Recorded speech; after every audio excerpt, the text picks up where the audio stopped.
podcasts.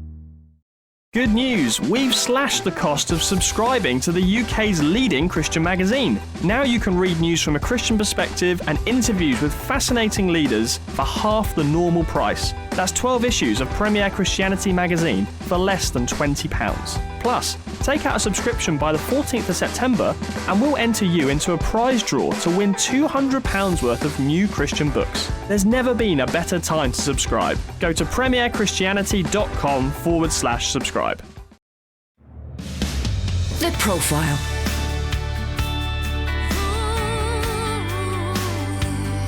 You're listening to Premier Christian Radio. Well, hello and welcome to the show here on Premier Christian Radio with me, Sam Hales. I'm delighted to say this is a very special edition of the show for two reasons. The first of which is that I'm currently sitting in a Scottish castle up in the Highlands.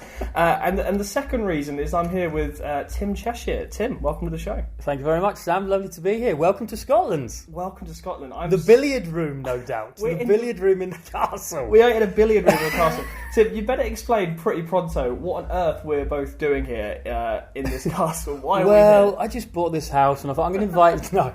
This is the venue for a relatively new Scottish Christian family event called Refuel. And it takes place in the grounds of this wonderful castle up here in the north of Scotland. It's in its second year. And I'm running the youth programme. And every day we come into the billiard room and either do interviews or we have our production meeting here at 4 o'clock as well every day. Tim's very important, and because you're very important, you're allowed into the castle. It's the billiard room. Everyone else is camping in tents. We should point out you're not staying here. You're not in the castle. Living no. here. And neither am I. We should hasten to add. But you're running the youth tent. So 50 or 60 kids. Yeah. Tell me what's been going on in the youth tent. Around about 60 kids. A little contingent have come over all the way from Germany as well, which is great. So we're getting on well with those guys. And we're kind of just spending our time really trying to encourage these kids to think big, dream big. Most of them live up here in the north of Scotland. Some of them may be in church situations where the youth groups are not giant. I grew up myself in the country where in my church there was me and one other kid. For my entire teenage life. So I understand where these guys are coming from. You know, I live in Glasgow and there's lots of great big youth groups and it's all wonderful.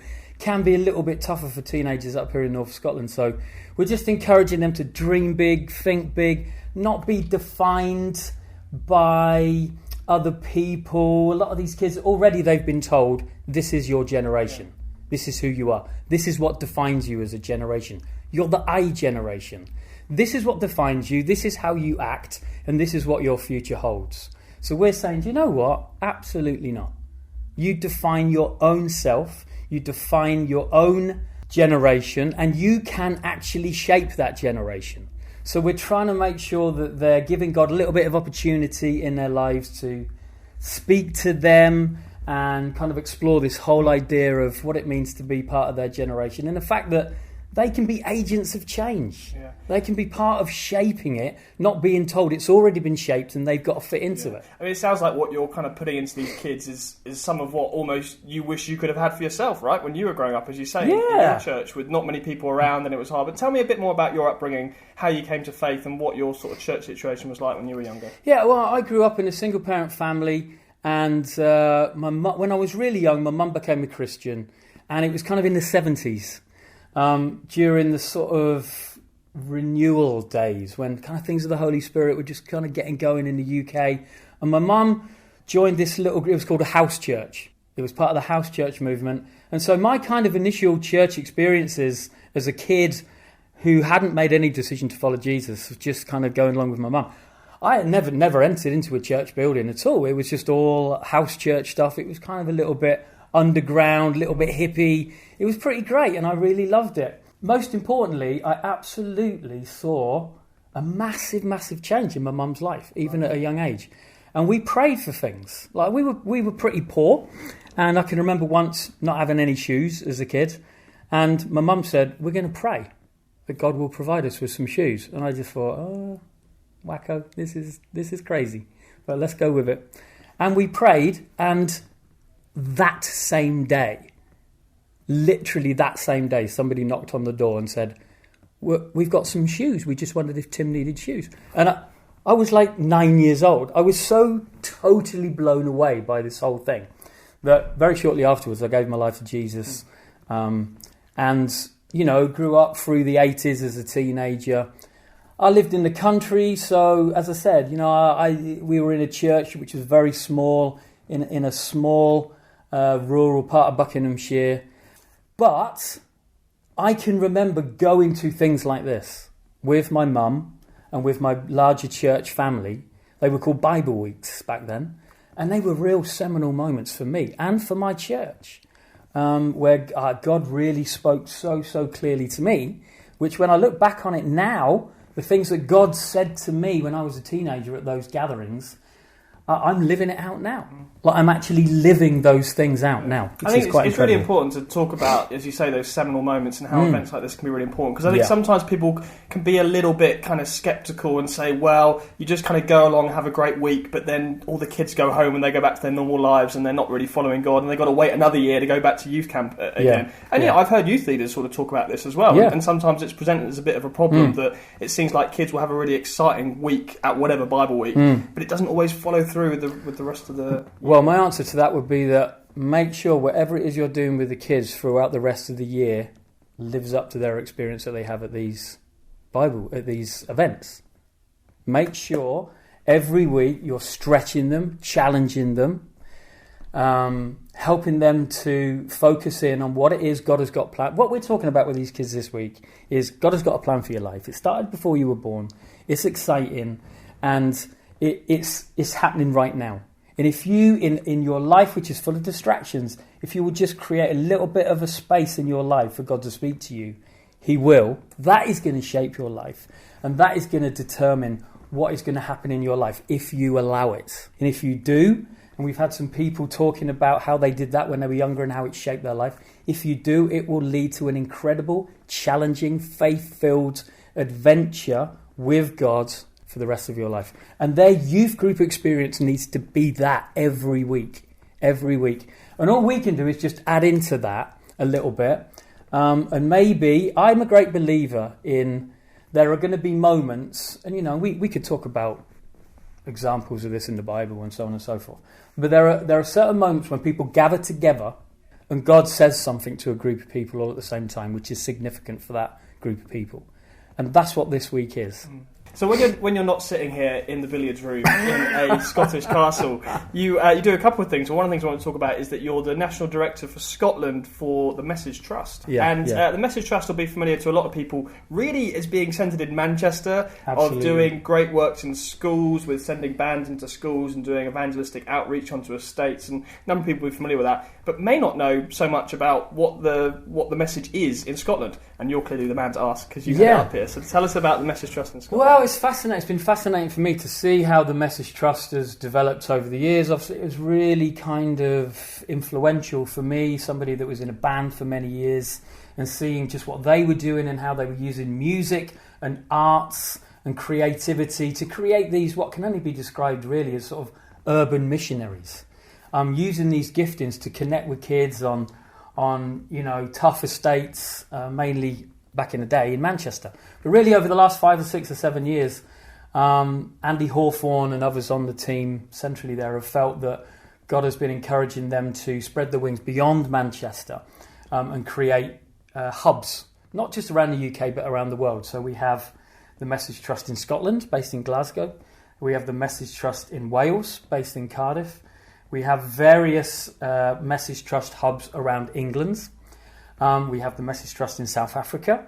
We have the Message Trust in Germany. And we have the Message Trust in Canada. And it's expanding all of the time. But there are certain fundamental things that link us all together.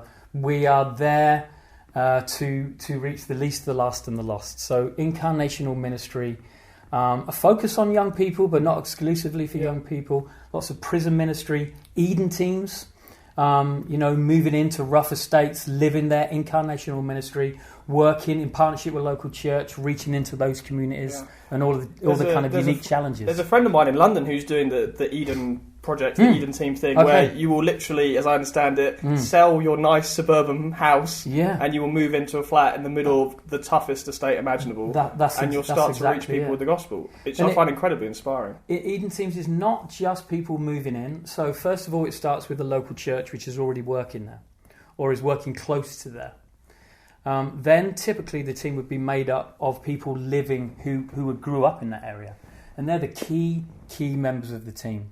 But then also people do decide to, like you say, sell up, move out of their suburban comfortable lifestyles and move into some of these rough, tough places. And it's a 5-year commitment. People come, and I honestly, I've seen a lot in my life, but Eden Teams is, as you say, probably the most incredible, inspirational thing that I've seen in a long, long time. And I'm happy to say we have 3 Eden Teams in Scotland now. So Drumchapel, Parkhead, Hillhead, which is near to Kirkintilloch, and then we're going to be launching in Dumbarton, Ruckazy, and also Auchinleck, which is a big, huge estate in the north part of Glasgow. So by the end of this 2019, we'll have six Eden Teams in Scotland. Plus a whole load of other stuff. Prison ministry, schools work. Tell me about the bus that's here on site. You told me about this a moment ago. I love the story of this bus and what you do with it. So we have these things called Eden buses. They originally kind of became part of what the Message Trust do to help the Eden Teams reach young people on these estates. It's a properly pimped out double-decker bus. So as in Scotland, we've got a climbing wall in it, massive, great big screens for gaming, little nail bar, music, DJing equipment, all this kind of stuff. We are going to go and hang out on this bus straight after this interview, because that also, apart from the nail bar, which isn't my thing, sounds like great fun. It is. It's so good, and it is a great way of connecting. You can obviously it's mobile, so you can take it anywhere. Just park it up where you know kids hang out on some estate somewhere in Glasgow, and we park the bus up, and kids just gravitate to it like a magnet. So we will train local churches to staff it. They will staff it for a minimum of 6 weeks. Over that period of 6 weeks, you get to build relationships as a local church with 30, 40, maybe 100 teenagers that you would never ordinarily meet. And now we in Scotland have slightly tweaked the model. So we're working in partnership with Alpha, and we run something called the 1010 Project. So if you listen to this and you're in a church in Scotland, get in touch with me and you can be part of this 1010 Project. 1010 Project, partnership between the Bus, Message Trust, and Alpha in Scotland. Churches will run 6 weeks of bus ministry, and then immediately after, we'll take all of the young people that they've met, the new unchurched, non-Christian kids that they've built relationships with for 6 weeks, on the bus, and they will take them through a youth alpha. And we've done it already. I was just saying to you earlier, Sam, we currently have young people who we met on a bus, who had never been to church before. We got to know them on the bus. They went through a youth alpha program. Somewhere along those 12 weeks, they made a commitment to follow Jesus and prayed that prayer and became a Christian. And now they are running youth alphas in their church. It's just incredible. So the bus is great. When we work in partnership with Alpha, it's even better, because we don't want to be just people who help churches connect with young people. We are absolutely committed to helping resource and train churches to disciple young people well and help those young people to find a home in a local church. That's really what we want to do. It's not just about hands in the air. I'm an evangelist, right? So every time a kid puts their hand in the air, I get excited. What I really get excited about is when somebody phones me and says, 3 months later, and says, that kid, but they're still in church, and hey, do you know what? They're talking about running a youth alpha now. That's when I really get excited. Sure. That's what we're doing in Scotland. That's what we're committed to with the Message Trust. You mentioned a moment ago, just in passing, you kind of skipped over it, that, I was in a band. And we need to come back to that, because this band was called Superhero. And I was chatting to you earlier, Tim, that when I was a teenager, I really, not just when I was a teenager, I still enjoy listening to Superhero, but often Superhero would tour around sort of local youth groups, including the one I was in, and other Christian bands. But I think this is quite an important part of your personal story, because it really does link in with a lot of what you're doing now. So tell me about the band, because this wasn't just you, let's make some Christian music. This was a really kind of missional band, if I can use that word. And maybe chat about what you did, particularly in Eastern Europe as well, because that will lead on to some other projects you're still involved in. Yeah, so I moved to Glasgow when I was just a kid in 1990, and I was there to help plant a church. And shortly after moving to Glasgow, just met a whole bunch of guys, and we just formed a band. And we'd had no great kind of grand plan at the time, but very, very, very shortly after we played our first gig in Glasgow, we made a decision. We are going to use this band as a way to connect with young people. That's just what we're going to do. And we didn't really know anything about the Christian music industry, or even if it existed. We didn't know really much about the possibility of using music to reach it. We knew there was a kind of a history. You could read books about American history and all that stuff and how music had evolved over the years. But we made that commitment. And for 20 years, that's what we did. Wow. So the vast majority of what we did was partnering with a local church, 40 kids in a church on a Friday night somewhere in the UK, driving down the M6, turning the PA up to 11 from 2 and just rocking out for an hour, telling these kids about Jesus. And we did that for 20 years. Towards the end of it, I would say the second half of it, because I've always had a connection with Eastern Europe. When I was a young man, I went to Eastern Europe just after the kind of whole fall of communism, went to Romania, went to Russia, went to various different places, and it shaped me as a person. But the latter years of the band, the second sort of half of that 20-year period, we spent a lot of time as a band in Eastern Europe, and in particular a country called Estonia.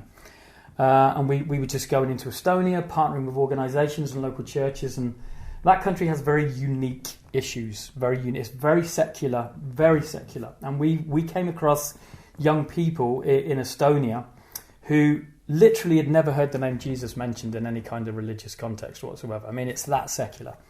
And we were doing a lot of work there for about 5 years, and it was wonderful. But whilst we were there, actually, I met up with some guys from an organisation called Josiah Venture.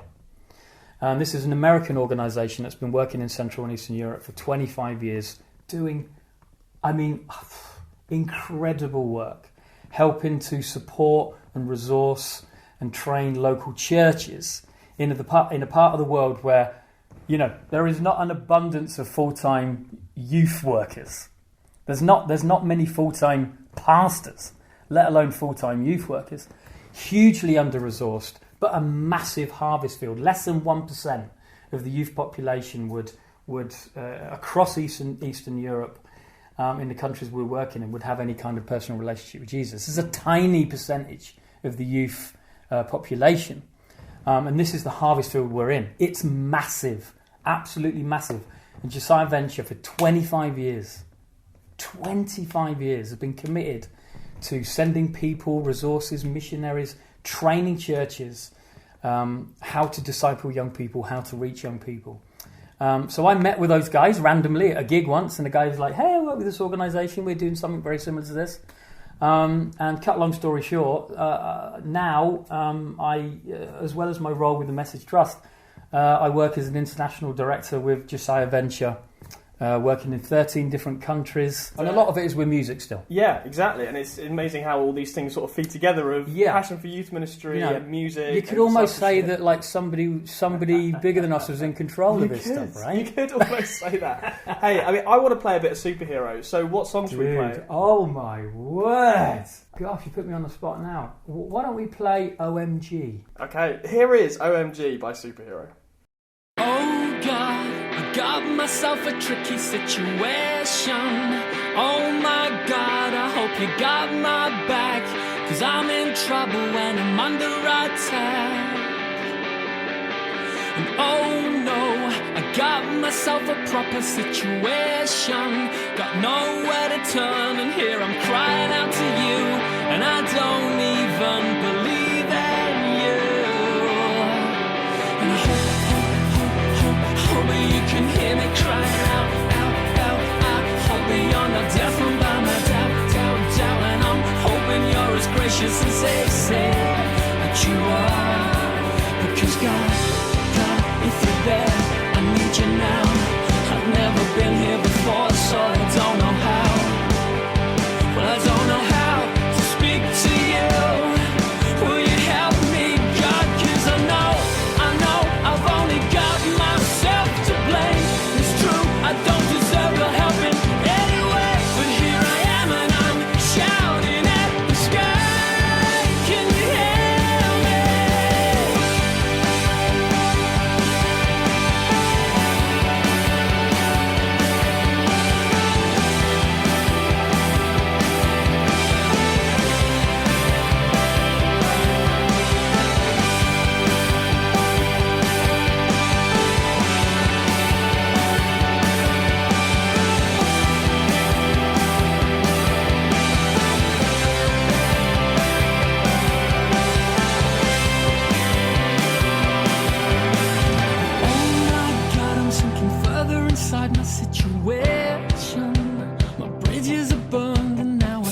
turn back, can't turn back, no, I can't turn back. I don't wanna turn back. It feels like my blood is freezing and my heart is stopping and my hope is fading and my world is shaking and I got no reason to believe you would even care about me. Would you care about me? Do I dare believe? Well, here I am and I'm screaming out. Oh God, will you be my guide? If you're there, will you come down? Save me from myself. Well, it's time for the first time. It's for real. I'm calling out to you. Oh my God.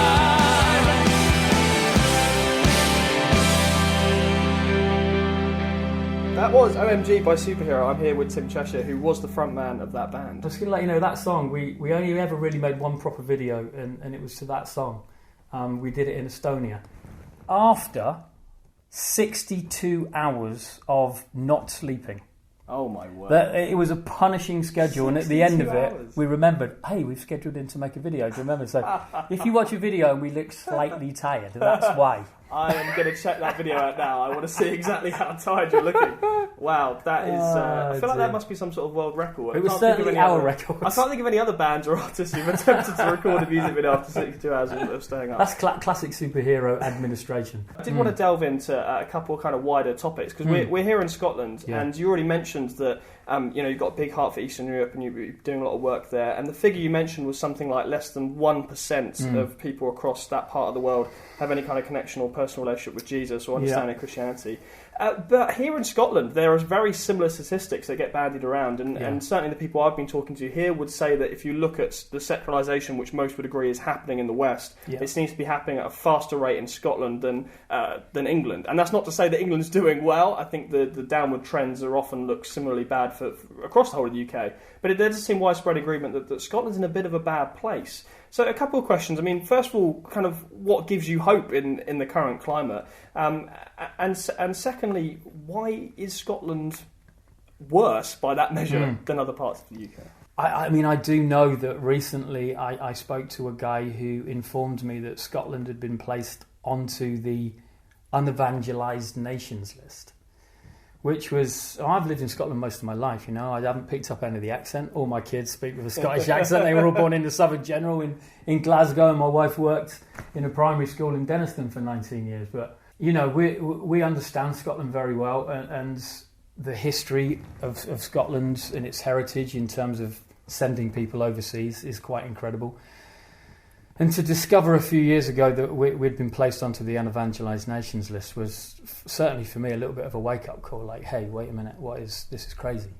But my hope, as always, is in the gospel.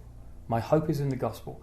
I do think that large swathes of the church here in Scotland are kind of hunkered down a little bit, and they're in preservation mode. And I can understand why that's happening. I'm not disrespecting that, and I get it. I totally get it. Not all elements of church are like that, but I absolutely know for sure that the church will not survive when it's in survival mode, because that is not what church is supposed to be. And we do need a new generation of young people who are going to populate the church in Scotland, who will never be in survival mode. They will only ever be on the offensive. They will dream big. They will know that God is with them. They will be full of courage, full of faith. They will be those Peters stepping out of the boat. They will be walking on the water. And if they sink, they will feel the hand of Jesus rescuing them and pulling them out of the water. And they will go on, and they will go on again. And that is where my hope lies, because every day, I see young people hearing the gospel and responding to the gospel. And my hope is in the gospel. And I love church, but my hope is not in the church. My hope is in the gospel. And I do believe in Scotland, when we get this sense of courage back, that we don't need to be in survival mode, when we start getting on the front foot again, being offensive and taking huge steps of faith, even small steps of faith, God will absolutely honour that, and he'll be with us, and the church will grow, and it will grow, and it will strengthen, and it will develop. My hope is in a new generation of young people who will be part of church and see it develop in a new way. And I feel that that's part of my responsibility. I feel a huge burden of responsibility. Not that it's going to be me that's going to do it, but I do feel burdened to be part of that.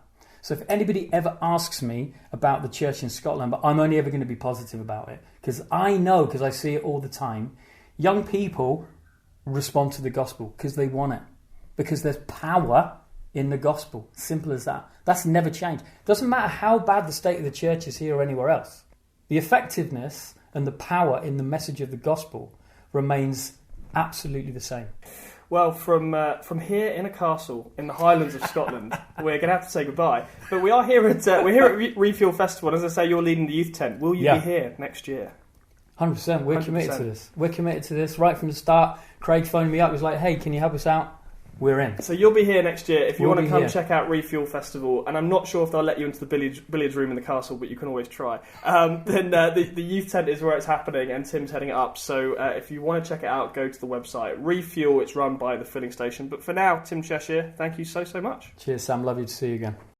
You're listening to Premier Christian Radio. We'll be right back with another interview here on The Profile. I'm going to be talking to Richard Fothergill, who started the filling station. And of course, it's out of the filling station that this Refuel event happened, which is where I've recorded both of my interviews this week. So don't go anywhere. We'll be right back with that interview with Richard Fothergill right after this. Premier Christianity Magazine. In this month's issue. Is climate change our biggest threat?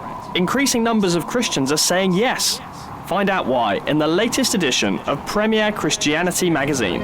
Plus, we talk to Rachel Gardner, the youth worker, on a mission to instill courage into the next generation of women. And as Google celebrates its 20th birthday, we ask, what happened to its motto, "Don't be evil"? All this, plus features on everything from the death penalty to single parenting. For your free copy, visit premierchristianity.com/free sample. The Profile.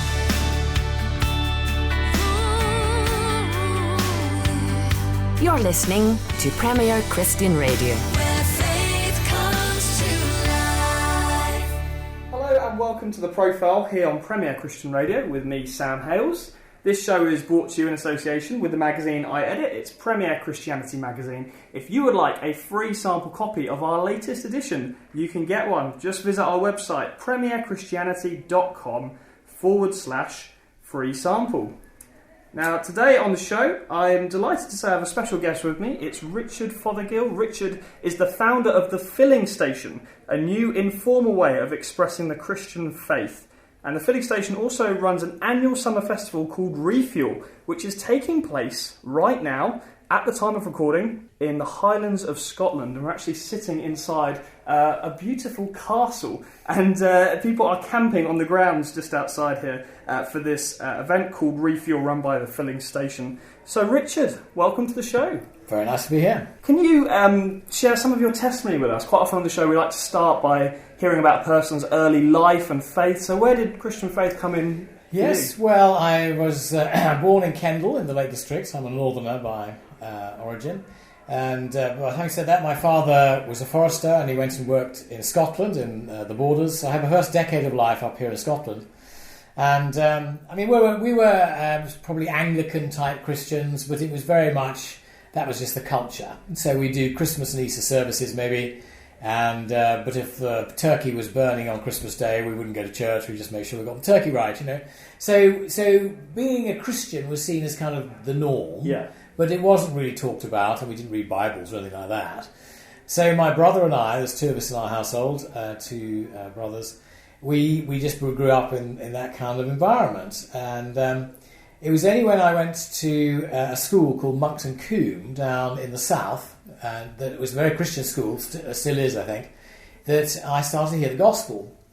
And it was really over the 5-6 years of being at the school in the south, of talking to my contemporaries at school who were believers. I shared a study with two Quaker guys at one point.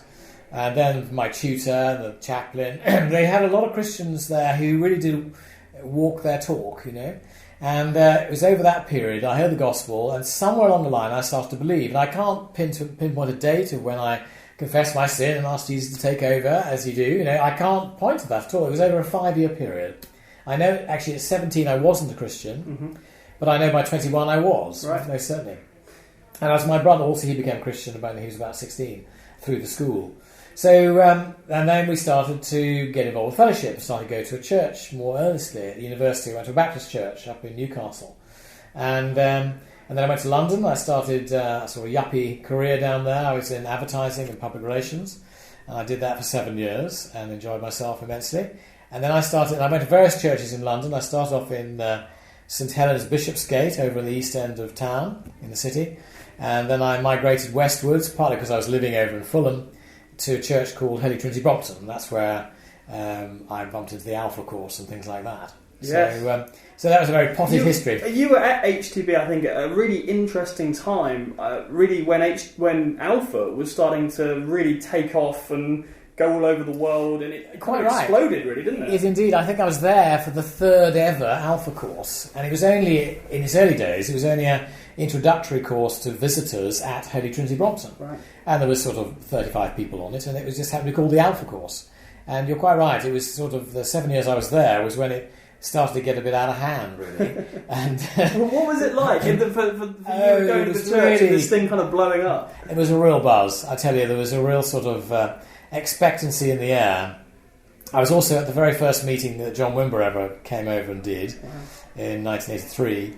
I was in the church then, and that was quite an interesting development because then you started to see the power of the Spirit at work. So we had Alpha going on evangelistically, and then John Wimber bringing up all these interesting ideas about how the Holy Spirit could use these funny gifts, etc. And that, as I'd had a bit more of a conservative theological upbringing, say, St Helens and elsewhere, I remember being rather sort of appalled at some of this charismatic stuff. And sort of saying, oh, no, I'm sure that can't be right, I'm sure that. But by the grace of God, over the time I was there, I heard and saw, and I had explained to me actually scripturally, that so much of the Christian life is all about the Spirit of God at work. It's pneumatology. It's where the Spirit leads. So yes, but the Alpha time was very exciting. And it did take... By the time I left in 91, I think it was in kind of 20 countries. And, certainly HTB was just one of hundreds of churches that were using it as a tool. It's really interesting, talking about how John Wimber came over and how I think a lot of the UK church was discovering or rediscovering the charismatic gifts. A really fascinating time in kind of recent church history now. What were the things that really convinced you? Because I think we should emphasise that for the church culture at the time, for people to suddenly do things like speaking in tongues or having words of knowledge or prophecy, I mean, in some churches this still would be very abnormal, but particularly for a lot of the church in that time, this was really quite new and, as you say, quite shocking. So what were the things that convinced? That's right. Yeah, what were the things that convinced you that this actually was of God? Well, one key person actually was a friend of mine from university called Sarah, who I'd known at Newcastle University, and she was a very bright cookie, and she was a member of Mensa and knew her Bible very well. But she did have this tendency in worship to start singing and warbling away in tongues. And I remember at HTB, we go to church together with a group of us, and off she'd go. And I remember going, oh, no, don't do that, oh, it's a terrible noise. But then in the part afterwards, we'd talk about the evening and the sermon and talk and sort of thing. And she would just explain to me. So that she had lots of credibility in my eyes because she had a brain. She's a clever, thought-out, intellectual person. She was obviously not stupid, and yet she said, no, this is a gift from God. This is a really useful tool. It really helps my prayer life. And then when you see it done in public and there's an interpretation, that's another aspect of this gift called tongues. And this is how God has chosen to help us. And that's the way she would phrase it. So I sort of, that won me over a lot to the, if you like, the intellectual credibility of using the spiritual gifts. And then the second thing I would suggest, for me, certainly in my experience, was I was actually experiencing things. My very first word of knowledge, I was on the prayer ministry team because I wanted to help, and I had a word of knowledge for somebody, which at the time I thought just seemed sort of trivial and silly. But when I shared it in the moment of praying for this chap at the end of the evening, he burst into tears. It absolutely hit home in his situation, in his heart. And then we had a chance to pray into what he was concerned about, and he went away a really happy man. So when things like that happen, it made me think, well, this word of knowledge business, it seems pretty weird, but look, that guy has been really helped. It works. That's a good thing. I want as a Christian, I want to serve others, I want to help others. So Lord, if this is one way in which you could do that through me, I'm up for it. Give me more words of knowledge so I can pass on. Let's see what happens. So it's things like that. It started like that. And alongside being at HTB, tell me a bit more about what you were doing for work and for business. You were in advertising at this point? Yes, I was in a series of PR and advertising agencies in the West End of London. By the time I left to go off into ordained ministry in 91, I was running my own firm at that last stage, but I had been with a big outfit called Darcy McManus, Benson & Bowles, who I'm sure don't exist anymore. But they were, I think, the fourth biggest advertising agency in the world at this stage. And I was account director in there, and I was actually really enjoying my career. It was great fun. We specialised in aerospace and sort of high-tech industries, aero engines, things like that. So big brands for planes and things would approach you and say, we need to defence contractors, that's right, and big corporates, and particularly in the whole aerospace world. In fact, we had the firm I worked for at one stage had Westland Helicopters, which, again, is all very historic now, but Michael Hesseltine resigned over the Westland helicopter contract, and we happened to be the PR firm that had the it's a dealings. tough job. Yeah, but I arrived just after that had happened with them, so I wasn't working too hard on that. That sounds like a very fulfilling and quite demanding job. Long hours? Long hours, yeah. Long hours. Well, you got the rewards financially, which is nice. Long hours, but I had, before I was converted, I definitely had a very kind of clear career path as to what I wanted to do. It sounds like nothing now, but I wanted to be on $30,000 a year by the time I was 30 and be a director in something. And again, that was quite a lot of money back in 1980 or something. It was, but it was great fun. I loved it. And then the call of God comes and you lay it all down for ordained ministry. It does, and in my case it was a pretty explicit one, really. The Lord, by the Spirit, appeared to me in my office in Knightsbridge one morning, and completely flattened me for an hour, over an hour. I was sort of flattened in the Spirit. Wow. And I knew it was the Lord, and the Lord said to me then, Richard, if you're willing to go for me, then these things will happen. Wow. And somehow he showed me, a bit like a film strip, he showed me what would happen if I went full-time in church life. Both good and evil. He showed me the good stuff, which was maybe come to faith, and people would be healed and changed and transformed and all sorts of stuff, and the kingdom of God would grow, and it would just be fantastic. But he also showed me an element of opposition and persecution, particularly from religious men and women, which is interesting. So the Lord kind of showed me all this, and my natural reaction was, yeah, of course, Lord, I love you, I trust you. You know best. If you want me to go that way, I'm enjoying my PR life and advertising, but I'll go down that route. I hadn't thought about this until now, and so that was my reaction. My heart reaction was, yeah, I'll do it, whatever. So that's how it started. That was 91. It was in July 1990 that happened. So. Really interesting what you said there about God showing you the kind of dark side of what could happen as well. What specifically was that referring to? Well, he was referring to a sort of a persecution in a Western way. It's nothing like being a Christian in North Korea, but certainly, and I have had that. I've had people really have a go at me historically, and people. And I've learned one thing. I've learned in the kingdom actually is that as we see in Scripture, that dry religion hates the freedom of the Spirit. Jesus comes to bring life in all its fullness. And that is the Spirit's work in any Christian, to bring a new life, and a joyful life, a full life. And yet there's a religious spirit out there which wants to control everything, screw everything down, and get you to live by laws and rules. And if you're looking like you're not behaving in that kind of way, it'll come crashing down on you. So it's almost like religion seems to be the enemy of the freedom we actually do all have in Christ. And so it came from that quarter. Frustrating me, because you sort of think, well, if I'm going to get persecuted, I want to get persecuted by people who aren't Christians and kind of hate the gospel, but not really. This was meant to be my brothers and sisters in Christ in a way, because they're in the church. Yeah, friendly fire always hurts more. Friendly fire, that's it. Yeah. It does, yeah. It's so sad, because you do, sadly, you hear this quite a lot, don't you, of kind of, not just your story, but other people will talk about how often it is Christians who misunderstand what their leaders are trying to do. Yeah. And I think sometimes people might look at some pastors perhaps in other parts of the world who kind of have a nice lifestyle, let's say, or have a good book deal, or are speaking on big stages, and they kind of think this is a glamorous life. A big white limo, perhaps. But you kind of, you sort of scratch beneath the surface, and you sort of hear these stories about just deep hurt and pain in ministry. It's not easy. But that seems to be, if you look in Scripture, that seems to be the norm for the disciples and code, isn't it? Early church leaders. I know it was a very different world back then. The Romans were a ghastly bunch, but all the same, Paul talks about. One of the things he's concerned about is being was false brothers, that they get sort of turned on him. So it can be.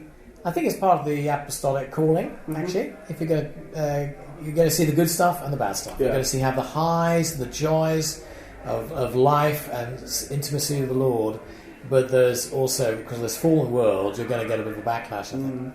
So I want to talk obviously about the filling station. Just before we get there, we want to finish the story, which of course took you to Cape Town and to Bristol as well. Yes, that's right. I got ordained, I went into the Church of England in 91, September, did 2 years training at Bristol Trinity College. Then I got ordained into, my first curacy was in Twickenham in south west London.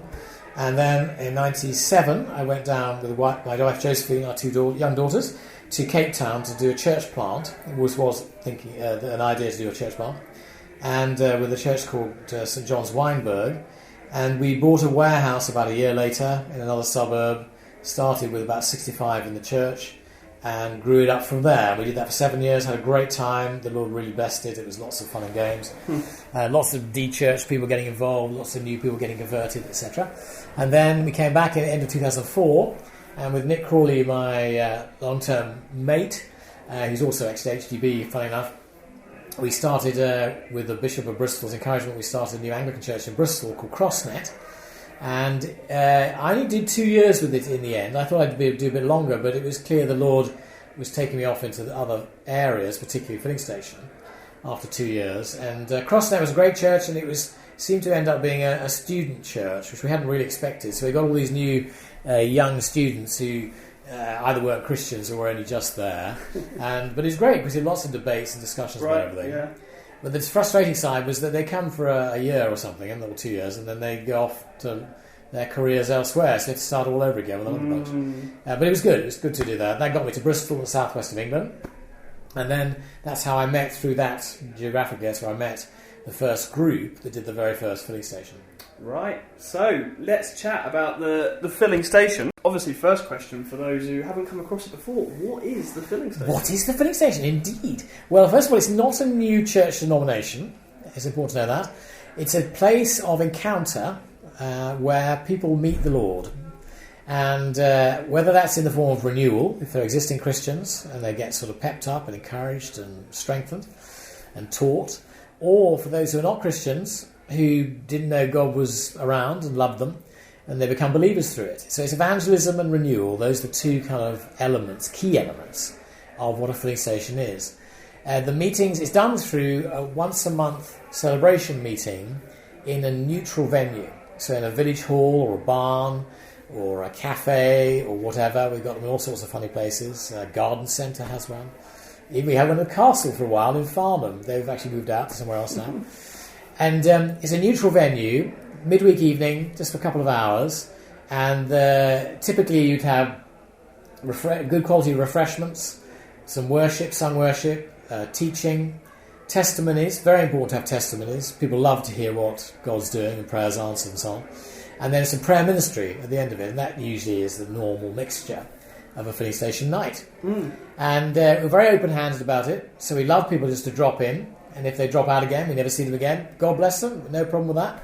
Because we're not a church trying to correct members or kind of do fellowship in the more organised, discipled way that the church is doing.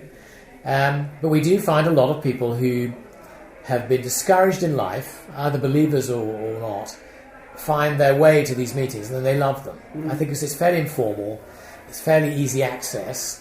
It's actually spiritually very profound, because we really do pray a lot and we believe the Lord's going to meet them. So it's spiritually significant, but it's not at all religious, because you're meeting in a village hall and you've got a cup of coffee in your hand and the people concerned are all friendly and it's easy going and you can walk away at any moment. Right.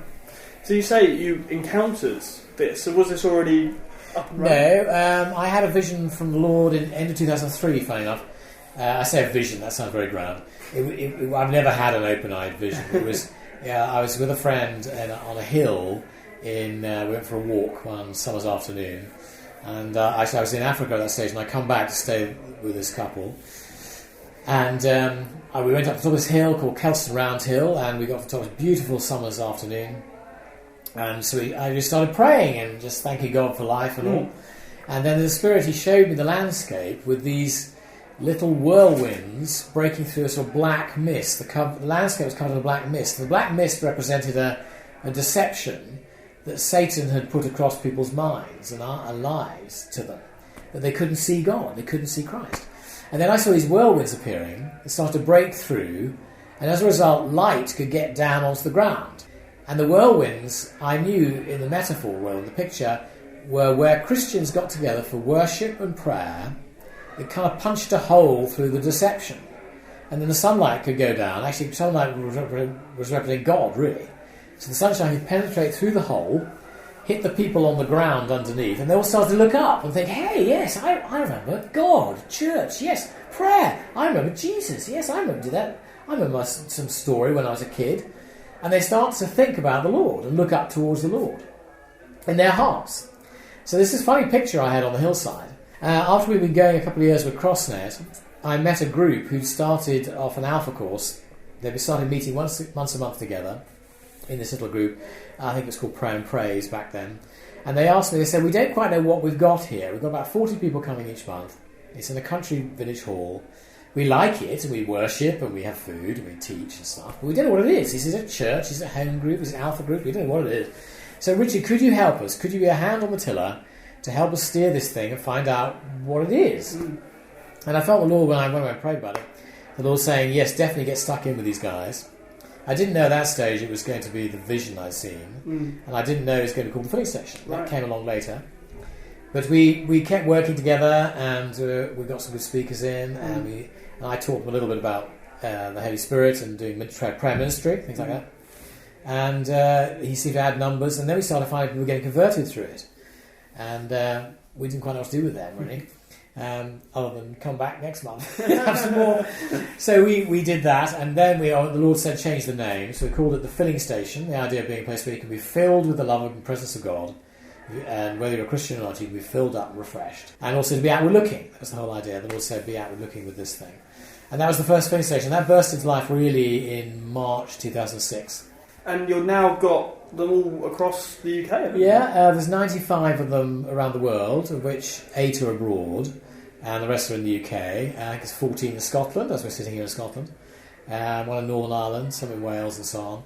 And it's interesting because we don't know advertising. They just sort of popped up. After that first one happening in Box Village in Wiltshire, what we found after a couple of years, it was getting up to 100, 120 people coming once a month. We found people kept coming from other parts of the country, or round about there, that's West Country. They'd come and do it for a bit, and then they'd take it home, and they'd open their own one, just on a summer's evening, you know. For example, I heard of Marlborough. One evening, they decided in July, whenever it was, they put a big banner up and said, the filling station meets here, Tuesday night, you know. And their first night, they got 79 people turned up. You know, they were as surprised as anybody else. Wow. Anyway, so there is a hunger out there, particularly those who don't go anywhere near organised church on Sunday, not in fellowships. And I say de-church, perhaps they've been discouraged, perhaps they've been sort of spiritually dried out a little bit. If they can make their way to a filling station, you will find a lot of them get sort of reactivated, re-excited about their relationship with the Lord. And I can see how that is the vision and the heart behind it, to reach kind of de-church for those who've walked away from faith. But is it not also true that an event like this is probably going to attract people who, for better or worse, are going to their church on a Sunday and aren't really feeling it for whatever reason? They want perhaps a more charismatic expression of Christianity. No, definitely. We did a survey to find out who actually comes to these things a few years ago, and we found about 40% were in that category of committed, clued up Christians. Often they're serving and giving out on Sundays to their committed church fellowship, and that's great, and they need to carry on doing that. But they're giving out so much, they don't really have a place where they are recharged. They don't get a place where they're prayed for, where they can worship freely, where they can be encouraged. And so a filling station is really good for them. Hence the name, again, to fill them up, refresh them. In fact, we find clergy and church leaders using filling stations for that purpose, because they're on the front end. You know, they're serving in often quite tough spiritual situations. They're leading, but they don't have this place where they can be blessed. I had one minister come to me a few months ago. He said, "Oh, Richard, I hope you don't mind. I keep coming to the meeting."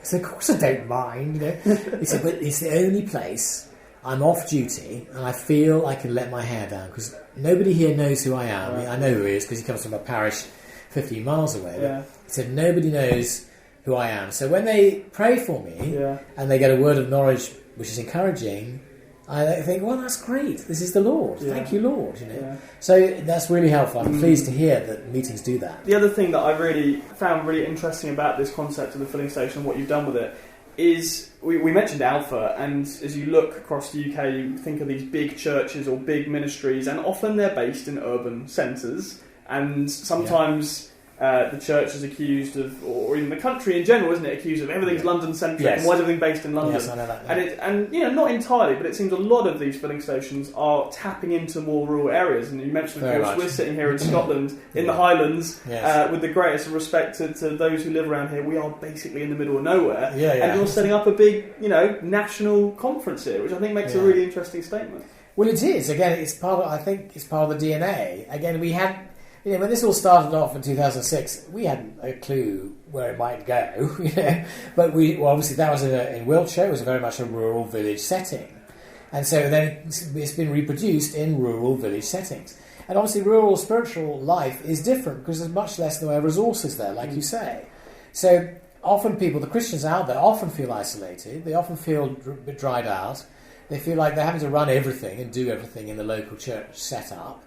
And so having a resource like this, a well, which is really what it is, where they can drink deep of the Lord in a fresh way, it seems to be very popular. I can see why it works, you know. Having said that, we have got 4 or 5, as I say, in urban settings, like the one in central London, there's one in Bournemouth, one in Birkenhead, this sort of thing. You know, those are fairly decent towns. And there it's slightly different because the people hosting it, they're very often going to good churches locally, and they're not sort of doing it necessarily for their own needs. They're doing it because they see it as an effective tool to bring in de-churched, discouraged people and those who aren't Christians yet, to have a forum where they can hear the gospel, experience the love of God, experience the presence of the Spirit, and in the process they become believers. I know the one in the Wirral has had quite a number of people become Christians through it. Is some of this a kind of new expression? I was going to say fresh expression, which of course is something entirely different to something the Church of England's doing. Is this a new expression of church unity, in the sense that, as you say, it will be Christians of different denominations locally coming together? Is this a unity thing as well? It is. Well, again, we almost feel that's a bit of a side effect about us focusing on renewal and evangelism, or focusing on Jesus, really, is that unity has been breaking out, both at the leadership level, but particularly at the grassroots level. Because, as you say, the filling station is non-denominational, and people come from all denominations and none, and they discover other like-minded Christians in their area, in their village or their villages, and they think, oh, I'm not alone after all. And you're quite right, there's a unity breaks out in practice on the ground. So and we love to see that. That's a really healthy thing. We all bless each other. That's the whole point. So what's your future kind of hope and vision for the filling station for the next few years? Well, I think we've had sort of a few prophetic words along these lines. I think obviously this Refuel conference week is a holiday teaching week, and here we have children's church and ministry with kids and teenagers and things, which we don't do at filling stations. Filling stations tend to be adult only, really. And but I think this week here is going to get bigger and stronger, and it's actually, we want it to be really available for the whole country, not just Scotland. And it's interesting, this year, we've only done this twice, this is our second attempt, you know. This year, a much higher number of people actually have come from England and Wales, and even abroad, France and things. They've jumped on planes, and it's very easy to fly to Inverness. Quite cheap, too. The man's done it himself. I came in on an EasyJet flight, other airlines are available, and beautiful part of the world. We're not even that far from Loch Ness. Correct. I wish I had time to go. I've never been before. I'm only here for a couple of days. Yeah. And amazingly, this week we haven't had a drop of rain. Oh my word! Anyway, so it's delightful. Morrisshire is a very good spot. Anyway, so anyone listening to this, big plug for next year, 19 in July. Yeah. You may be thinking of going to New Wine. You may be thinking of going to Focus. Why not come to Scotland? Try a different one. You'll have a welcome in the hills. That's a wonderful place to leave it. Richard, thank you so much for taking the time to share. Well, thank you very much for for joining us on the Profile Pleasure. podcast Nice today. chat. It's been great to have you with us. Hope you enjoyed both those interviews with Tim Cheshire from the Message Trust and also Richard Fothergill, who started the filling station. If you want to find out more about Refuel Festival, then I will put links in the show notes so you can discover that. Maybe go along next year. It's a superb event. I really enjoyed it and can highly recommend it. And don't forget that we're running a very special offer at the moment here at Premier Christianity Magazine, the UK's leading Christian magazine. If you would like to subscribe and get a whole year's worth of great quality content in print through your letterbox each and every month, we've got a half price offer on. You can subscribe for a whole year's worth of content for less than £20. We'll also put you into the prize draw so you can win £200 worth of new Christian books. This is a very limited offer. You don't have much time left. If you want to take advantage of this great offer, go to premierchristianity.com/subscribe. And if you enjoyed this episode of The Profile, we'd be very grateful if you would share it on social media. Also give us a review and a rating wherever you found this podcast. That would really help others discover what we're doing here on The Profile. There's loads more great interviews coming up for you over the next few weeks, so stay tuned and we'll see you at the same time in the same place next week.